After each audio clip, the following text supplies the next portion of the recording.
individuals who I think, in my opinion, are acing the social game.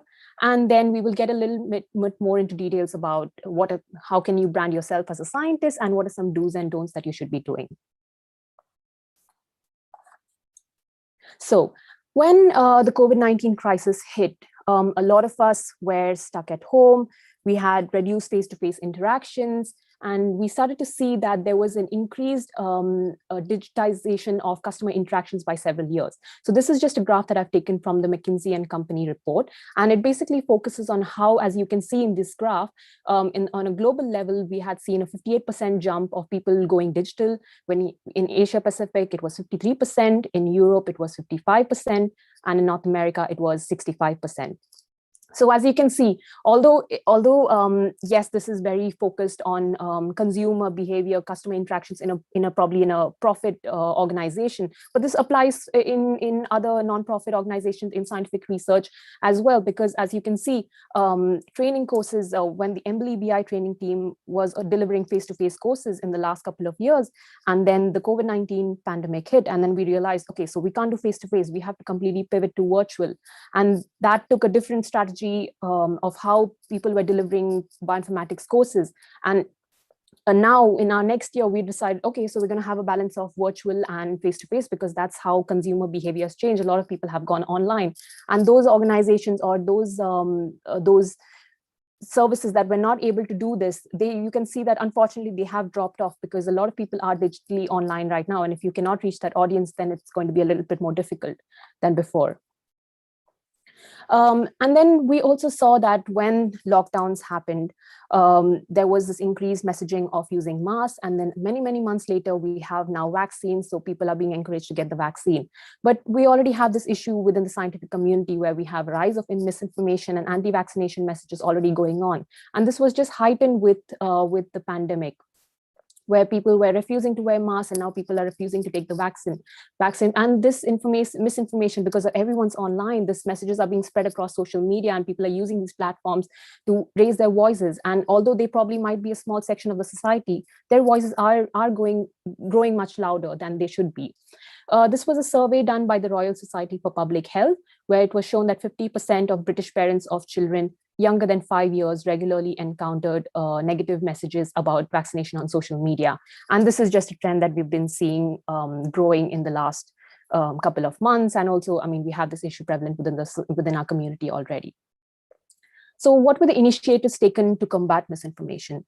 A good thing is that the World Health Organization, they recognize this issue from the beginning itself, and they realize, okay, we have to do something before this escalates and becomes worse, because obviously having accessible vaccines and people getting the vaccines is when we can return to some kind of new normal. So they realized, and they decided to launch a campaign where they partnered with influencers and major celebrities, and they launched this campaign called as #SafeHasChallenge, which was basically the 20-second washing your hands thing that we are now trained to do. And this went viral on TikTok. So this was launched on TikTok by the WHO director himself, and it went viral on TikTok and was able to reach a large amount of audience that probably he wouldn't have able to reach maybe face-to-face in that sense. And then we've seen data scientists also partnered with micro-influencers to spread facts on COVID-19 and vaccines on social media.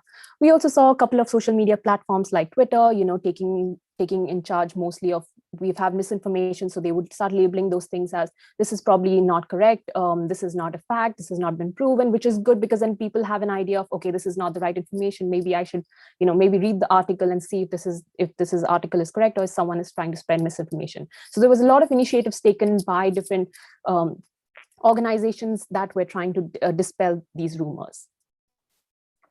Now that we've seen how important science communications is important during these times. So I've picked up a couple of 3 organizations. I'll be giving 3 examples on creative use of social media by science organization and individuals that, according to my opinion, really stood out to me and aced the way social media should be done. So the first one was done by the Royal Society of Chemistry. So they have this online event that they run entirely over Twitter to bring the scientific community to share their research and network. So this is basically like a conference, but held entirely on Twitter, where they basically, researchers can share their posters, and it's completely free. So all you need is a Twitter account, and you can talk about your research, share your poster, and then the Royal Society then shortlisted. So we had seen almost hundreds, thousands, and then Royal Society picked the most notable ones out of them to share and highlight to the public. Hey, look at these 10 ones we think are really cool that people have worked hard on. What's the unique bit about it?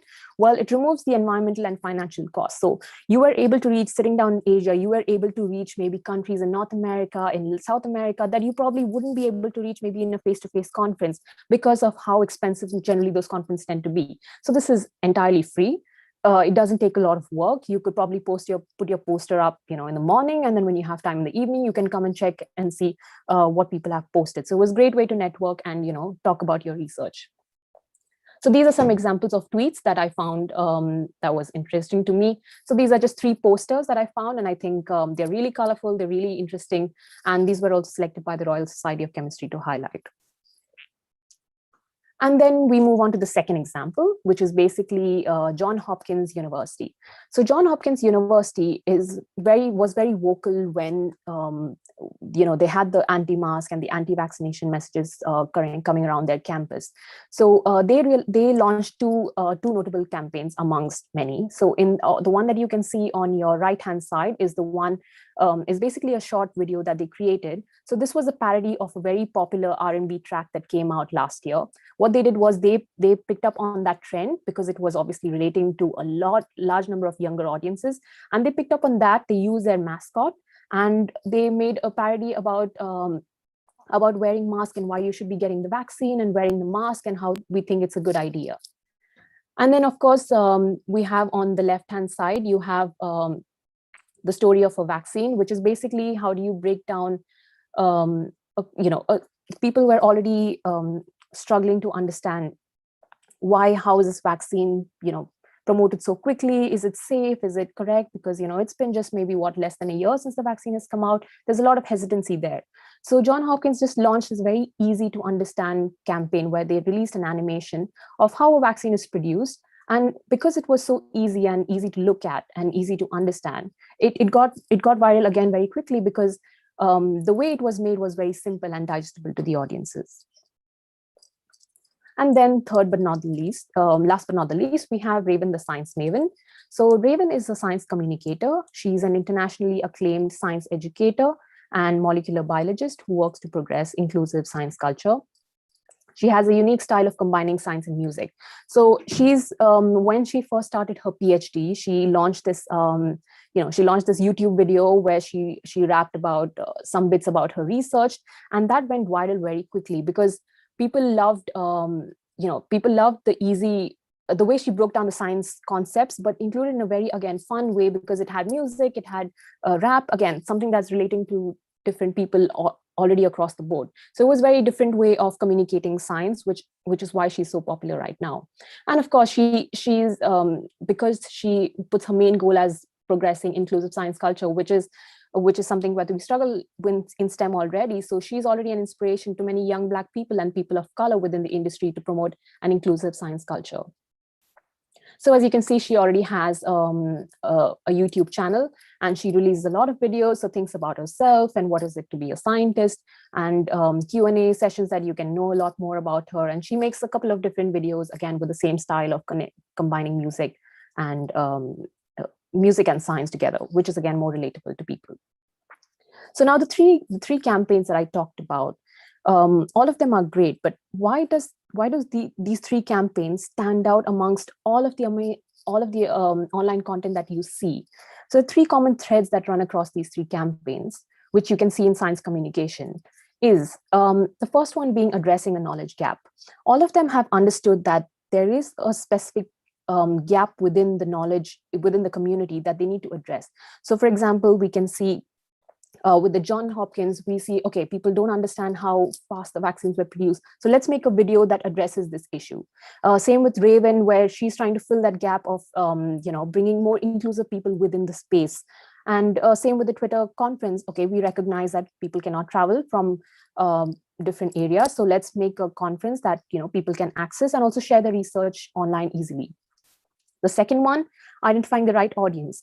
They all decided to speak to a specific kind of audience that will be able to resonate with their message. So in Raven's case, it's obviously more Gen Z, millennials who are, who are maybe they are very interconnected with the pop culture. So if you can target them with a science concept that is integrated into the pop culture that they're listening to, it's a great way to reach that specific audience. And same with John Hopkins, breaking down an animation style into a very easy, digestible format, and same with the Twitter conference. And of course, the most important bit is the clear and effective communication. All of them are very simple and easy to understand. There's nothing complicated about it.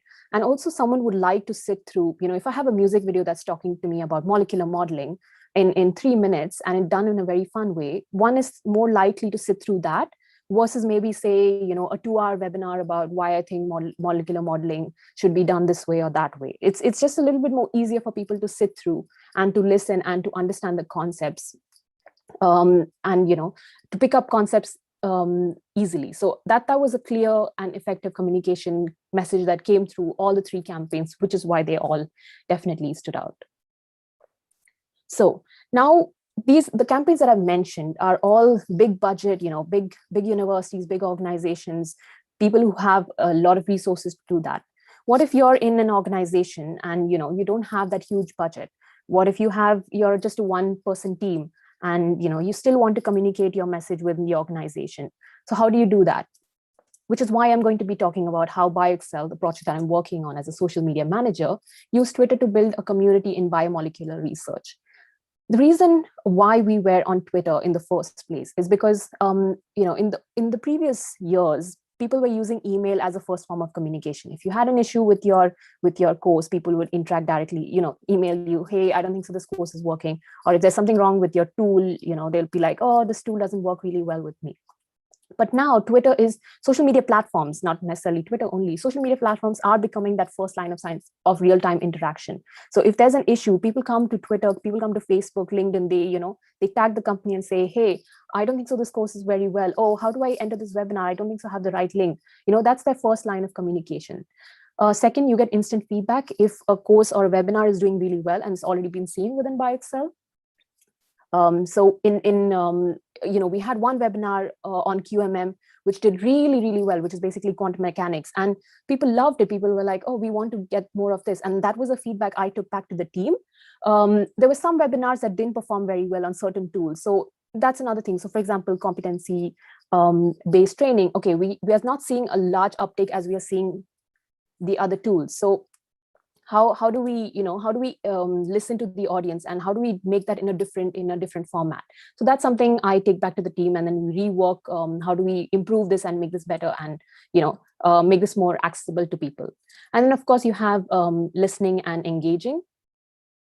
You can listen and engage to the conversations that are happening online. So okay, certain topics, why are people struggling with maybe taking up tools, or why some tools work versus why some tools don't work. And of course, more engagement leads to more brand loyalty, which is basically kind of word of mouth. So, if I have a certain event that I'll be running every year, I start building that engagement. So I start talking to the same people that will be talking to me on Twitter, and then they have a trust in BioXcel. Okay, this event is really good. I know if they've been very responsive to my messages. So the next time, what they're going to do is they're going to tell their friends, hey, that event that I attended, that training course, it was really good. I think you should attend too. So it builds a lot more brand loyalty without really doing much to it, where you're just engaging simply with them every day on an everyday basis, and you see that translate into your registration numbers. So in the way the approach was, it was a very community first approach. So when I talk about community first approach, what I mean is I'm putting the community first ahead of everything else. So what I'm asking is, when I'm looking at my social media platforms, I'm looking at who is my audience, who am I talking to? Again, we've always seen that general is a type of audience that's listed, in these reports and things like that, but general is never an audience type, because general can mean anyone. So you want to break that down into very specific. So in my case, in BioXcel's case, it is PhDs and postdocs that are, interested to learn different tools. So for example, GROMACS, for example, Haddock, which are basically a molecular modeling tools. So that's the tools they want to learn. Okay, so that's my audience and that's the content I will start creating to target them. What are their pain points? So if they want to use this molecular modeling tool, but they are not, there's not a lot of large people able to uptake that tool, or maybe there's a bug in the tool that they're not able to get past. So I'm listening to those conversations and taking it back to the team, to the software team, so that they can then improve those bugs and make it much better for the people who are using it. And again, thirdly, how does BioXcel add value to their lives? It's not looking at, okay, we are the top 10 organizations, this is why you should think, this is why we're amazing. That's not the message that I want to put forward. It's if BioXcel is a top 10, let's break it down and see, okay, so we are top 10 because we have these services, we have these tools, we have these webinars that people are really interested. Let's showcase that instead of talking about how great we are. So it's basically looking from an audience point of view about what they are looking for and how BioXcel can add much more value to what they are doing. And the outcome of this, basically the strategy was, you can see that we have we run the BioXcel Summer School on biomolecular simulations that runs once or twice every year. And we saw for the first time our applications doubled completely. So from 80, we got 160 applications this year, which was amazing because this has never happened in any of our projects. And I think it just spoke for itself that people were so excited about the summer school that they referred it to their friends or spoke about it or shared about it online, and people were interested to apply. We saw higher participation in our webinars, and we saw increased engagement on Twitter, which is again reflection of people being more excited to share stuff than before. And this on the right, I just have a meme that one of our participants had created. He created a meme and then he included BioXcel in it, which I thought was really lovely because it's something we didn't ask him to do. It's something that he chose to do by himself, which just again shows that, if you are able to provide value to your audiences, they will start integrating it into their entire campaigns or things that they create by themselves, which was, I think, very lovely.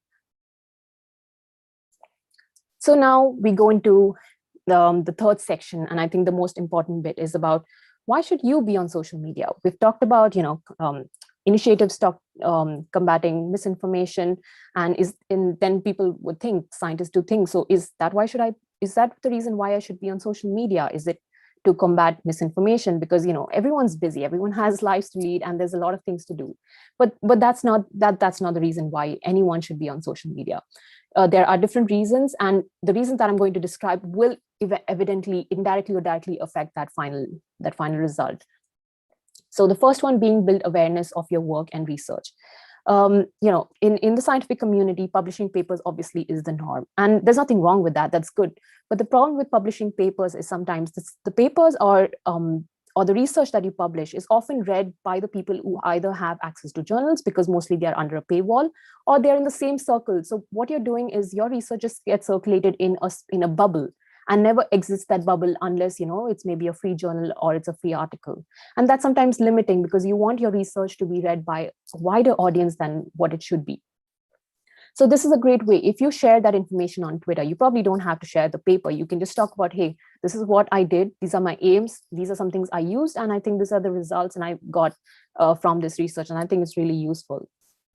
So in this, what you're doing here is you're reaching a much more wider audience that you probably would be able to achieve with a journal. And I think that's a brilliant way of sharing your research with a large section of the audience. Second, establishing your credibility as a leader. So everyone in this call is a leader in their own space. It doesn't matter if you're a PhD, doesn't matter if you're a postdoc, or if you're a PI, or if you're in the industry, it does not matter. If you have expertise in a specific domain, then you are classified as a leader. If you're on social media and if you talk about your specific expertise, that establishes you as a leader, and it establishes more credibility and gives you more of a signage that, okay, this person knows what they're doing, and that if I need some questions about bioinformatics, I will come to this person because I know they tweet about it or they post about it a lot. Third, networking opportunities. I think this one is the more underestimated bit of people being on social media. I think I've seen a lot more people get jobs, get lab work, not lab work, but jobs in labs and things like that, because it's so much more easier to network on social media. One is you can actually directly reach out to the person. So, again, as I was talking about, using email it's very hard right now because, people's inboxes are full. The chances of you, if you want to work in someone's lab, is so hard because when you email that person, the chances of them reading it is very low. But if you follow them on Twitter or Facebook or LinkedIn or any other platform, they'll see, okay, this person is following me. You can engage with them with their posts, like maybe, once every 2 days, once every 3 days, and you suddenly start registering in their mind, okay, this person has been registering, they will reply to you. If you have any questions about the industry, you can directly ask them, direct message them, and it's a lot more easier to get to someone using social media. So it's a great way to find a job or to find a mentor, anything of that sort. It's a lot more approachable than maybe emails used to be. And last but not the least, I think build and identify with the community. In the last year with COVID-19 hitting, a lot of people have been either out of jobs, people have been in research, but they have hit a break because, they can't go back to the labs, they can't do their work properly. And it's a lot more stressful, people's mental health have been impacted. But when you're online, you have people that are going through the similar situation. And there are so many hashtags. For example, if you say academic Twitter or PhD chat, and they're there on Facebook, they're on Twitter. If you just use those hashtags and tweet about, hey, I don't think so, my research is going very well. Has anyone else experienced the same as well? And you'll see people replying, so people are in the same boat as you. And it's so easy to find that community to be a part of. Or even if you just wanted to chat about, just about, bioinformatics training or just genomics in general, there's always a community for every single aspect in science that is actively present on the social media channel. So it's just about finding that community and being able to relate and talk about your issues with them. Now, let's talk about a little bit more, if for those who are not aware too much about what are the commonly used platforms. So we have, these are the big ones. There are obviously so many out there. I'm just highlighting the ones that are a little bit more present in the media. So you have Twitter, Facebook, Instagram, Snapchat, LinkedIn, YouTube, and of course, the little bit more latest one is TikTok. So all of these are different platforms that are available on there, and they all vary. Everyone's using different platforms depending on where you are, your age, your location, what your interests are. So as you can see, Facebook still dominates across countries, but then this is slowly starting to evolve. So for example, in Latin America and Asia, people majorly use Facebook. In North America, in Europe, people still use Twitter. And then of course you have Instagram spread across the globe. So it all depends on what you choose to prefer and what your interests are. Again, and this is my message to everyone, is it can be a lot more overwhelming because there's like 500 platforms and you don't know which one to be on. And should I be on Twitter? Should I be on LinkedIn? Which one is the one that people are more present on? And my answer to that is you do not have to be on all platforms. You just need to choose what works for you and work towards it. So if you've been on Facebook all this while, just continue to be on Facebook and do your thing. If you want to be on Twitter, that's fine too. Just find what's the one that works for you and be present there. The point is you need to enjoy what you're doing. If you choose, say, TikTok, and you just hate the way TikTok functions, or you don't like making videos, there's no point being there because you have to be there. The point is just be on one platform and enjoy doing what you're doing. So some tips about if you are on a social media platform, or if you want to now be on social media, what are some things you can do to actually boost your profile or to optimize your use? So the first thing is to be yourself. Now, this can seem very, very cliched because obviously, you've heard this 500 times, but it is true though. Being authentic and being true to yourself is kind of important. There were, years back, scientists or researchers were told, no, you always have to talk about science. You only have to talk about your research, and anything else you talk about is looked down upon. And, that those days were gone. I think now people love to be more, they want to see a little bit more about you. And you can think about it in this way as well. So for example, if you were in face-to-face in your office and you met your colleague, okay, we talked about genomics maybe from 9 to 5, and then then you go out, you want to go for dinner, maybe you go for like a work party or something of that sort, and then you realize the person is only talking about genomics 12 hours, 24 hours a day. And then you start to get a little bit, okay, I mean, I do love genomics, but I would love to talk a little bit more about, this is what I ate today, this is what I watched, what do you like, what are your hobbies, what games do you like to play? And those conversations, if you replicate it online as well, people love to hear about what do you do as a person? What are your personal interests? And it's completely up to you. You don't have to share your entire life online. Just do it as much as your comfort level, as much as you feel like. There's no obligation to do it, put yourself completely out there. If you would like to keep it completely professional, that's okay too. There's no hard rules. But if you want to seem a little bit more relatable to people, and also share about, especially with the pandemic, a lot of people were talking about mental health struggles. And when you talk about that, you don't have to, but if someone talked about that, you feel like, okay, yeah, this person is not, some god tier level where I can't ever reach like that. The person is as human as me, and that makes you as relatable as the next person. So you can talk about board games, food, movies, whatever you choose. And of course, putting the social in social media, which is something sometimes people forget, is that you need to be, it's always a two-way conversation. So if someone says, you say, hey, this is the dish I ate today, and someone says, oh, that's amazing, tell me more about it. And if you just stop replying, people are not going to talk to you anymore, because, if you're not replying, it has to be a two-way conversation. No one wants to just hear about someone talking about themselves or their lives or their research, in fact, without ever engaging back, telling them, oh, this is how I got it, how do you get it?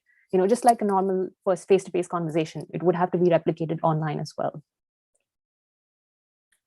And now, so if you're on social media, okay, you want to put yourself out there, but how do I, if I have this research paper I want to tweet about, or this event that I want people to come to, what makes it better? How do I optimize that post? So these are some of the tips I'm just going to give. The first one is just keep it concise and simple. People are scrolling through feeds and feeds of information out there already. They probably have less than 30 seconds or less than even 5 seconds to go through a post. If you're going to make lengthy, clunky, no one's going to read through that. So always keep it concise and simple, 200 to 300 words. So Twitter has a word limit of 280 characters. LinkedIn, Facebook, and other platforms do not. So, you can always go over that word limit. But again, you make it too long, no one's going to read through all that information. So keep it short. Using images always boosts your engagements on your posts. So for example, if you have posts with images get 2 to 3 times more engagement, which means that people are more likely to retweet, or people are more likely to share that specific post. When you use images, be careful with using them if you do not own the copyright. So if there's something you just found online, or you saw a research paper and you just wanted to talk about it, make sure you get permission of the people, especially if it's not your own image. And there are plenty of websites where you can source free images. I've just listed out unsplash.com and pexels.com, where you can just, if you just want something of, say, a picture of, I don't know, drug design or something, there's definitely, if you use those keywords, it's going to bring up something, and you can use that with your post. The third one, do not overuse hashtags. There was a time when Twitter, if you're on Twitter or Facebook, it was overloaded with hashtags. That has slowly dwindled down. So now it's a lot more, keep it limited to 2 to 3 hashtags per post, and it will still get picked up. The point is, if your content is good, it will get picked up of regardless, even if you put 500 hashtags. That's just not the secret of how people share the post. People share the post because it's interesting, not because there's 2-3 hashtags that are out there. And avoid jargon, which is again another important one. As you can see, there's a before and after post that I've written here. So in the before, it says, did you know that adult male chickens can propel themselves up to 200 feet in the air? Meanwhile, roosters don't lay eggs. Also, roosters crow at sunrise. In this blog post, we will talk about roosters. And the after reads, did you know that roosters can fly up to 200 feet? In this blog post, we will discuss the rooster's aerodynamic abilities. So as you can see, the before is just so lengthy. It gives you so much information. You're reading through 3-4 sentences, which do you need all of that information? And the after one really breaks it down to, okay, this is the question I'm asking. This is what I'm going to give you in this post, which always makes it easier to read. Now, obviously, I'm very well aware that in scientific writing, there are technical terms that you will have to use. There's no getting around that. You can't simplify it, which is fine. The point is to balance plain language, simple words with that technical writing and making it easier to read for the audience. You don't want to oversimplify it, but you want to make sure that you maintain a balance so your post is easy to read. Because, and these are some examples I've given. So, on the left, you have utilize, and then you have, on the right, you have use. Then on the left, you have objective, and you can use goal instead, facilitate, use help instead, illustrate, use explain, and for locate, you can use find. Because the reason being is that you want to make sure that people get the message of what you're trying to put out there. If it's a, it's a report, if you want, say even, a webinar recording or anything of that sort, you want the people to get the message out. The point is not to use fancy words, and impress someone to see, look, I know all these amazing words. That's not the point of it. Obviously, you want to really, that's the main rule of science communication, is to pass your message to the audience in the easiest way possible, which is why, sometimes breaking those complicated words and using easy words that people generally can read is something that's more useful. Then I'm just going to talk a little bit more about accessibility best practices. Now, with social media, we tend to share a lot of images, whether that's on Instagram, on Twitter, on Facebook, or on LinkedIn. But we need to remember that every post that you put on there has to be accessible to people who have visual or cognitive disabilities. And the reason being, there are two reasons why you should be doing accessibility. Is one, because it's the right thing to do. And also, you want your content to be accessible, and we want to reach a wide range of audience. It's already proven that images before. Okay, so maybe I'll get into what alternative text is before I give you go a little bit more into depth with that. So basically, alternative text is a word or a phrase which tells viewers the contents of an images. How is this done? So people with visual and cognitive disabilities generally use a screen reader, which allows the image to be accessible to those with those disabilities. So if they normally use a screen reader, which basically reads out the entire text that is attached to that image.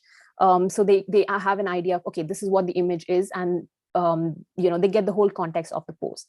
So what happens if you don't add that the alt text to the images? What you're doing is you're restricting a certain section of your audience, and your post is not going to be seen by all, which is again not great for what you're trying to share, because you want your research or your post to go, to reach a wide section. And if you're already limiting them from the beginning, that's not great for your content already.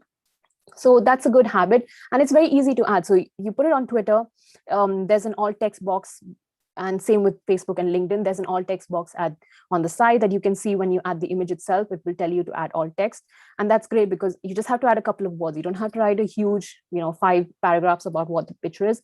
It could be just about anything, literally. So, and just a very simple description of what the image is. So that's just a practice that everyone should be doing if you're on social media. And then you have a couple more. So using camel case and hashtags, which is basically capitalizing the first letter. So if, for example, if you use the 2 words molecular biology or SciComm, you want to capitalize the first letter of each word. And the reason for one, it reads very easily, because if I made all of them as lowercase, then it's very difficult sometimes to get what you're trying to say. Because, and I see this is an issue with many hashtags, because it does not make sense. So for example, if you use the event hashtag of MolBio21 and you put all of them in lowercase, it's so much more harder to read, and it doesn't look good at all, and it's not accessible, of course. So this is a way to make your hashtags a lot more accessible. Thirdly, including captions and videos. So if you are maybe, say, filming yourself or filming, just wanted to put a short picture of, look, this is how this molecule moves, and if there's voiceover, then make sure there's captions in those videos. And of course, limiting emoji use, and try and using it at the end of the text. So again, a lot of us love using emojis. You use look at this, look at the sunset, and then you have 5 emojis after that, which is fine, but make sure you use it at the end of the text. The reason being is, say, for example, if I said, I love this laptop, and I put a smiley face right in the middle of, say, I love this smiley face laptop, it's going to read like that to the screen reader. And you can imagine that's very annoying, because if you read every sentence like that, it would be really annoying. You don't want to read, I love this smiley face laptop, smiley face, smiley face. So you can imagine what a screen reader, the person has to read through that. So always include it at the end of the text, because then it's easier. And also keep it to 2 to 3. You don't have to overpower your content with too many emojis. Now, this is another important bit. So when you're on social media and you're pretty active there, you're slowly starting to growing, you're growing slowly on the platforms, and you start getting some followers, you're going to get some criticism and, of course, some trolling. But you need to understand the difference between criticism and trolling. And this is something that, as a brand being on social media, it's something that I have faced. I have people, talking about, oh, I don't think so, this is great on Bioxel. And some of them just straight up being extremely rude and being a troll. So the way you would identify this is that, say, for example, if you posted something and it had a mistake in it. So, if someone said, oh, yeah, I don't think so, this is the right way to do it. And if it was a constructive criticism, so it was written very nicely and it was said properly, and there was an issue with your tweet or your post, all you can do is, it's sometimes good to just, engage respectfully. And if you need, send a correction. So, don't completely delete or don't completely, respond in a defensive manner. And I've seen this with a lot of like big scientists, with these amazing followers, and someone says, oh, I don't think so, this is the right way to say this. And then they get extremely defensive and say, oh, no, I think this is the way, I'm going to say it this way, and this is how it's supposed to be done. And that just makes you come up a lot more horrible in person, because again, what stays on social media, what stays online just stays online forever, and it's not a good image for anyone. So you want to make sure that you engage respectfully, and if that person was in the right, you can always send a correction, and that will just end it over there. There's it doesn't get worse than it should be. So that's something that you can do. Or if you notice that you put some mistakes, so if you missed out a link or something, you can always repost that and say, hey, I missed a link in the previous one, here's a link. That's completely okay. Again, what's a troll in a different case? So again, trolls are just basically people who are there to engage with you rudely. They have, you cannot expect to have a rational argument. You cannot be nice and respectful and try to engage with them, because their main purpose there is to really aggravate you, and they will never listen if you said something right in any case. So the way my option here, or my suggestion here, is to never engage with trolls. If you see that someone's being extremely rude online for no specific reason, and they keep battering it just messages upon messages, just cut it off, because trolls feed on that interaction. If you don't interact at all, they have nothing to feed back on, which is the best way to do that. And also, if you're not sure about a post, so you want to put something out there which you think that, oh my, I don't know, this is too political, or it's too controversial, I don't know about, should I be posting about this? Always talk to a friend or colleague, or if you have a communications department within your university or within your within your organization, talk to them and have a chat about, this is what I was thinking of posting, do you think this is appropriate? Especially if you want to keep your Twitter or your Facebook profile completely professional, and then suddenly you want to talk about and it's okay to be talk about politics, because everything is political. There's no issues with that. It's just, if you feel like, oh, I don't know, this is going to fit right well, if I think I'm going to get a backlash, then it's okay to not just post it. It's completely upon you to make what your profile should look like. But if you feel, oh, I'm not sure about this information, or if it has the right, maybe it's not the right time to post it, always talk to someone, and they will probably give you a different perspective. Oh, I think this is okay, or maybe don't put this now, put it like 10 days later. So that's okay. You can always do that. And of course, I've talked about, a bunch of information and all of these amazing platforms that are out there. But it's something to realize that being on social media can be overwhelming, especially if you want to be a lot more active. And this is coming from a social media manager whose job entirely relies on social media. When I first started, it was really, really hard, because, I was literally doing this 9 to 5 for 5 days a week. And you don't get a break, because you see all the conversations, the good and the bad, everything. And it can get a lot more overwhelming than it should be, although I've gotten a lot more better at it, which is good. But it's okay to take mental health breaks. So everyone has things to do. So you have your research project, you're already super stressed about it, or you have, you're working on another bit of work that that's taking a lot of your time, and that's okay. You don't have to be there 24/7. You can reserve dedicated hours. This is a much more easier way. If you want to be on social media, you want to tweet or you want to post more, but you don't have enough time, it's good to have some 10 minutes, or say 10 minutes in the morning. You wake up, you have your breakfast, and before you start your work, you can have 10 minutes before that and just see what's going on, see what's the latest research posted out by different people. Oh, okay, I really like this one. Okay, I'm going to come back to that maybe after my lunch break or something, or maybe once the work is done. So having these 10 minutes allocated sessions throughout the day, or maybe I'm going to be on Facebook or LinkedIn maybe once every 2 days, is also fine. You don't have to be there every single day. There's going to be so much information coming through in any case. So if any time it gets overwhelming, or you need to take a break because I don't think so this is the right time for me, that's okay too.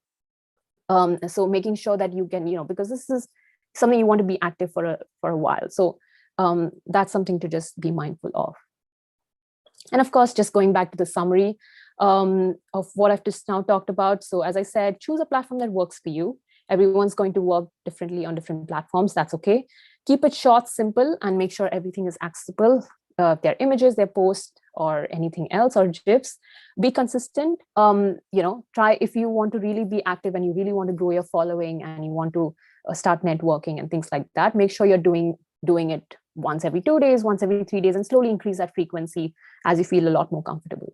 And it's all about practice at the end. I mean, no one's going to be an expert in posting an amazing thing out there. Some of your posts might get 0 interaction, some of them will get 100. You never know. That's the funny thing about social media. It's always, it's always sometimes like a ball game. You can do the best post in the world and will get 0 interactions. And that's something that I normally deal with. But the more you practice posting on social media, it's a good way to practice breaking down complex informations into really simple but short sentences. And that just translates in everything. You write a report, you have to write a research paper, anything. Once you have that practice, you can translate that into different aspects of your life. So keep practicing, keep doing it, and it's okay to make mistakes. And of course, you can get in touch with me on Twitter. My Twitter handle is Mishros2, Michelle Mendonca. And on email is mendonca@ebi.ac.uk. If anyone has any questions, or if anyone just wanted to get in touch, or just wanted to keep in contact about, oh, I have this thing, or if you wanted to show something, I tweeted, I want to tweet about this. Do you think this is nice? Yeah, I'm always open on these platforms, to talk more about what I'm doing. And of course, I want to thank Hilya and Asif for this opportunity. It was wonderful to be here and to just share my expertise with everyone. And I'm happy to receive any questions.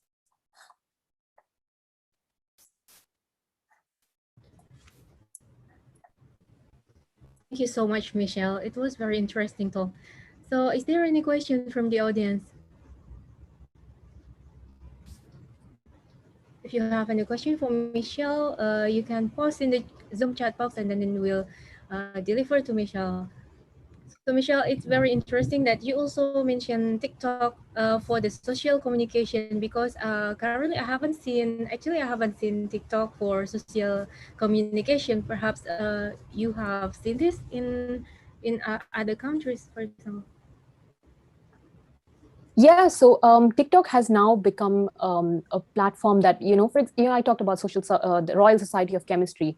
They are very active on TikTok, where they are starting to partner with these big people, these influencers, where they start sharing about this is how you can do easy chemistry tips and tricks that you can use, in your house. And they're obviously addressing, because the people on TikTok are basically Gen Z and millennials. So they're trying to reach this younger audience. And you have a lot of different science communicators. There are astrophysicists that are on there.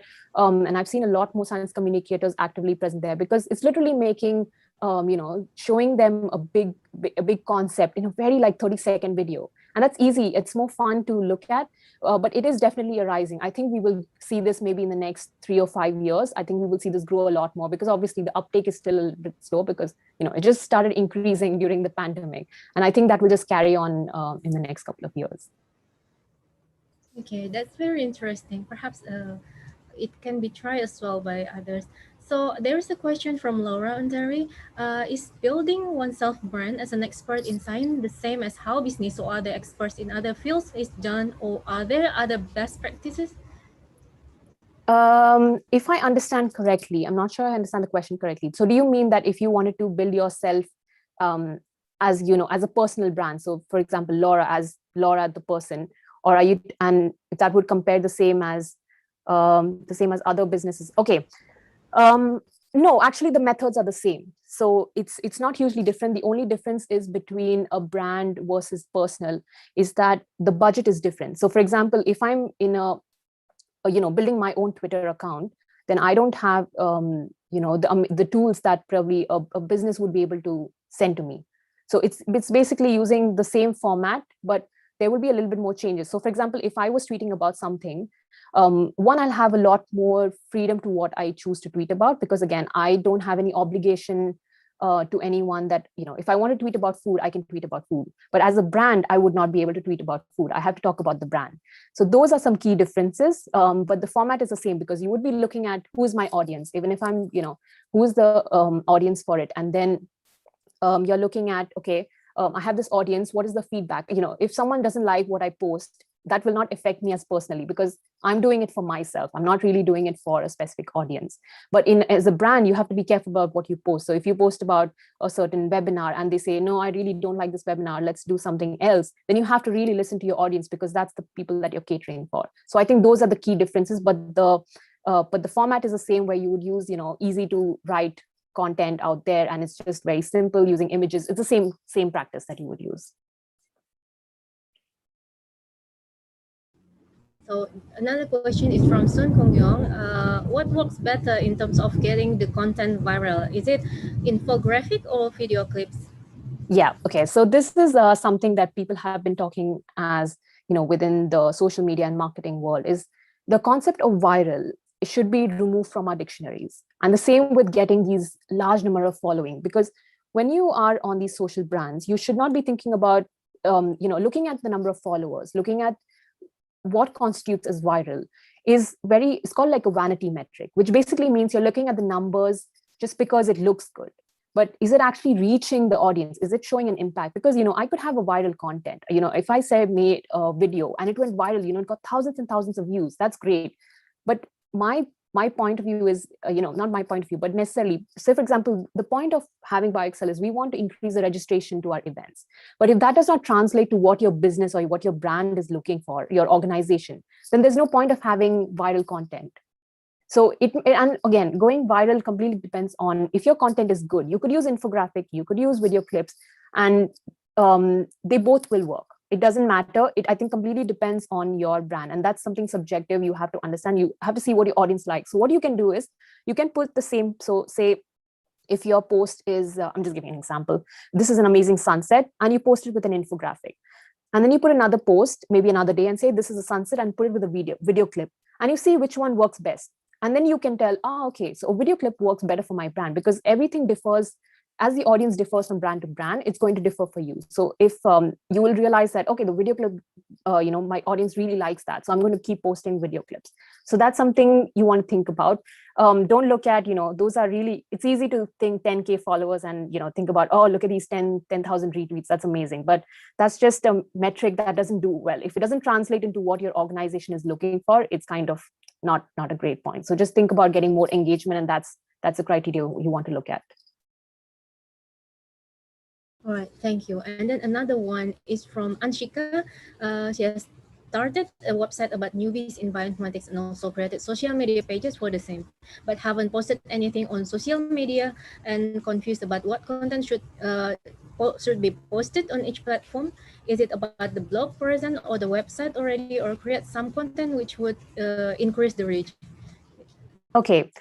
So you've created, okay, let's see, you've created the newbies in bioinformatics. That's great. Okay, a website. Okay, so I think it depends. Firstly, if you're just getting started, I would say choose one platform. It looks like you said you've created social media pages. I don't know if that means different social media accounts. So for example, you've created one on LinkedIn, one on Facebook, or one on Twitter.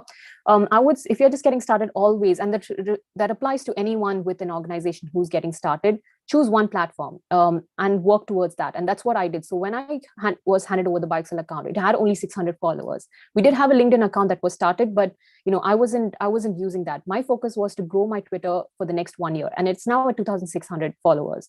But that is because I chose one to focus on. And the content you want to put about, you can put about blogs that's already on the website. That's a great starting material, because then you don't have to think about creating new content. Post whatever is on the blog, you can talk on the website. So you can talk about, if there's an about a section, you can talk about why you created this website in the first place, why you created the newbies, talk about why bioinformatics is important and why you should be learning about it. So just start posting. The point, you will have to see that, because social media is already kind of, it's not oversaturated, but it's also, there is a lot more information that you're competing with. It's, sometimes there's already a lot of bioinformatics knowledge out there. So what you want to do is, you will see that following, and you'll see that reach slowly growing, and it takes some time to reach there. You won't put the first post and you don't expect it to reach 100 people immediately. So you want to give that some time, start doing this, I would say, for 6 months, and then see how your content is growing. If something is working, okay, great, see which posts are working, and then just use those ones. in the next 6 months. And if something's not working, okay, see how you can change, maybe, maybe put some exciting graphic and see, okay, maybe this is what's going to catch people's eye. So my suggestion here is to choose one platform and constantly put content maybe once, and make sure you're consistent. So you put once every 2 to 3 days. That's another thing of being on social media. You have to be active, otherwise, it's going to drop off. So try doing it once every 2 days, or twice or thrice a week, and keep doing that for maybe 2 to 3 a month or 2 months, and see how it goes from there. And then the audience will tell you what they like and what they don't like. All right. And then another question is from Jaja Sarjana. Social media research is the process of analyzing social media data to conduct quantitative, and sometimes qualitative research in order to understand how we know audience relate to the topics and how to use tools and data extraction techniques. That's a really good question. I hadn't included analytics in my presentation only because, unless you're a social media manager, it's something that you wouldn't generally do, which is fine. So if that's something that you are actually interested in, every platform has their own analytics section. So for example, if you go on Twitter, on the left-hand side, you will have, profile, things like that. And then you'll have a section called more. And if you click on more, so I'm just giving an example of Twitter. It's on all platform has their analytics. So you can click on more and it gives you the analytics page. And in that, you can actually see the numbers. And that's what generally a part of my job is. So I look at, I post the content for a month. And again, this goes back to Anshika's question as well, to what content should I be posting about, and, how do I increase this reach, is look at that data. So every once in 3 months, what I do is look at all the posts that I posted, and I see the numbers there. So you have numbers like data such as impressions, you have engagement, you have the engagement rate, which are basically numbers that tell you how much, higher these numbers means higher people love this content. So you can actually look at all the posts that you posted for the last 3 months and pick out those numbers that are really high. And then that will tell you, okay, this is what's working with my audience. This is not working with my audience. If there's a content piece that's out there and then you say, why is it not working with my audience? Okay, this is something I need to focus on. Maybe I'll post this next month and I'll try out maybe with a different graphic, or maybe I'll, not tweet, but I'll rephrase this and make it a little bit more different. Maybe people like it that way. So that's something you can do. So looking at the data is going to tell you what the audience really likes and what they don't like. And that's really helped in what content I've been putting out in BioExcel. So the answer to that is yes, every platform has an analytics page. You don't have to use a third-party tool. That's a great way to start with, to look at the data, to check what your audience is interested in. Okay, maybe one last question, because we only have 3 minutes left. How do we know the company's hashtag about science for each social media in our own country? Yeah, so this is a little bit more difficult, because in this case, what you would do is, it's a process called as social listening. And this is the part that social media managers do to understand, as I talked about in that previous topic about how listening and engaging with the audience. And that's the process of it. Is basically, you normally have, so there are third-party tools that look at hashtags, and they tell you what's the most popular hashtag within your community, within your country. Now, yeah, if you would like to do this on a regular basis, then you could probably pay for those tools. If not, you could just Google it, and you could, there are so many hashtags that are already well known. So for example, hashtag academic Twitter, hashtag PhD chat, they are, irrespective of which platform you are, they're already out there that people are using. So that's a good way to Google that information. But there is no set, how do I explain this? There's no set hashtags that, you have to use this. As I mentioned before, hashtags used to be a thing very popular on social media, and now that their use is decreasing. So people use the words to catch on to the content. So I would just talk about, if you're looking, or you want to hear from PhD and postdocs, you just say, hey, PhD and postdocs, I have a question for you. And it's going to reach that audience because you have the keyword PhDs and postdocs. So that's something to focus on. But yeah, if you're looking for hashtags, then I would just say Google is sometimes the right, just check what's the hashtags that are used for science within your specific country. Because if you're not using third-party tools, it might be a little bit more difficult to find out those hashtags. All right. I think perhaps one more question from me. Yeah, that's fine. The last one, I promise. So if you're handling organizational Twitter or social media account, for example, like Amble or APBioNet, is it okay or ethical to to retweet yourself or to like your personal account? How is your opinion about it? Yeah, so it's not uncommon. This much I can tell you is that it's people do that because sometimes it boosts your engagement a little bit more. I don't do that because I feel a little bit weird reposting because I'm the only one. Like if it was, say for example, if you were a team of 10, and if say if we were a team of 10 and I was attending a meeting on behalf of the organization, then it's okay to maybe retweet because I come across as I'm still a part of the company, so it's okay. But if I'm the one handling the social media account and I'm the one tweeting about the same event, I feel a little bit, I don't know about that. But people do that. So there's I don't think so it's a wrong thing to do. It's common practice within the industry. But it's if it's only you who has retweeted that account and that post, only that post, then it gets a little bit weird. Oh, okay, it's only got one retweet and that's from you yourself. That's a little bit awkward. But if you just wanted to get the conversation going, so for example, the reason why I don't do it because on my Twitter channel, my personal one, there's those are people from different fields of life. They're not fully science based. They're my friends. They're other people. So if I retweeted something, I'm retweeting to audience who really doesn't care about this webinar. But if your following is completely all scientific research people who are working in that field, then yeah, it's more useful because they want to know that information, and it goes both ways as well. So it depends on who your audience is. Again, coming back to what you need to retweet and what you don't want to retweet. All right, Michelle, that really explains a lot. Thank you very much, Michelle, for these enlightening talks. So perhaps can we talk the photo shoot with all the audience, if you don't mind? Yeah, of course. Everyone, if you are comfortable, we would like you to start video or turn on your camera so we can have a screenshot with you.